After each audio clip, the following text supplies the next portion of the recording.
Welcome back to Collaborative Leadership in 5 minutes. In this 5 minutes, we're going to talk about examples of people who have transformed the leadership of their organizations and how well that's been done.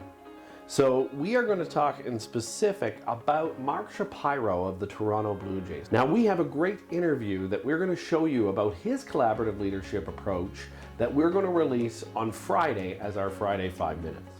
And it's actually a little bit longer than 5 minutes on Friday, so I want to encourage you to watch that entire video. Even though we say these will mostly be 5 minutes, that one is important. Part of the reason is Mark Shapiro, just to set you up for this, started with the Cleveland baseball team and moved on to the Toronto Blue Jays as president and CEO. Now Mark always talked in the very beginning about the fact that the baseball world itself is separated. In Major League Baseball, you've got the main team being the Toronto Blue Jays in his case, or before that, Cleveland. Then you've got the minor league levels, the AAA, the AA, the single A, all located in different locations across the United States. Now, also you have player development, you have rehab centers for injuries, you've got other parts of the organization, again, scattered among the United States and Canada. Mark saw this as a problem in the industry. A problem that is one thing that I'm not even sure he necessarily realized how big this was going to become in a world that became pandemic laden and then ended up being that this is the type of leadership strategy you should always be using. So Mark talks about the collaborative leadership approach. Now, not only is he a collaborative leader, but he accepts and encourages opinions of others on how to run the organization. This was met initially when he first took over the Toronto Blue Jays with a lot of pushback. Number one, the Toronto Blue Jays team in 2015 and 2016, even though he took over in 2016, was a winning ball club. It was making the playoffs, and whether you watch baseball or not, you know playoffs are your goal, right, in any sport. And it was making those playoffs. And the part of the problem was that there wasn't anything in the minor league system coming up to sustain that success. So Mark knew that he was not only going to take a collaborative leadership approach, he needed the opinions of everyone across the organization on how we were going to sustain this type of a winner. And the fans were tearing into him. They used to call them Shatkins because he has a general manager named Ross Atkins. And they would literally hashtag that as part of everything that they did. It didn't even matter if it was a good decision or a bad decision. If you were on Twitter and Blue Jays Twitter, everything they did, people didn't like because they were tearing apart a winner that they knew.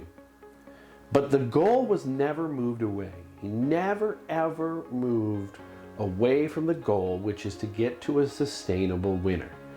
To get there naturally in building the team together as a collaborative leadership approach. And a number of things have happened since he decided to go that route.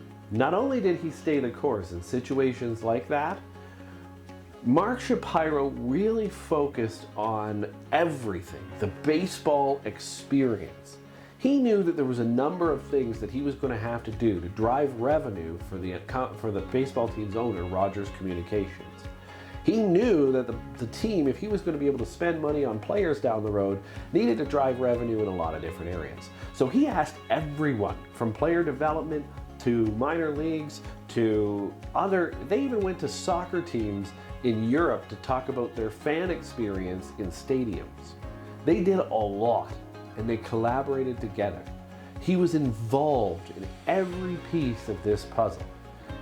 And so now we sit here in 2023 with Mark Shapiro as a huge example of how this works and works well. He involved the entire organization. And now the entire organization loves working for the Toronto Blue Jays. They all feel like they own a piece of the puzzle that is there today. And they have many people here in 2023 predicting a late playoff run for the current team. And that's because they developed players, they developed everybody with the same attitude, they developed a winning culture, and that's just from the player's perspective. They also developed a winning culture among people like their ushers in the stadium. They had developed a winning culture among the player development staff. They developed a winning culture right down to accounting and marketing and social media.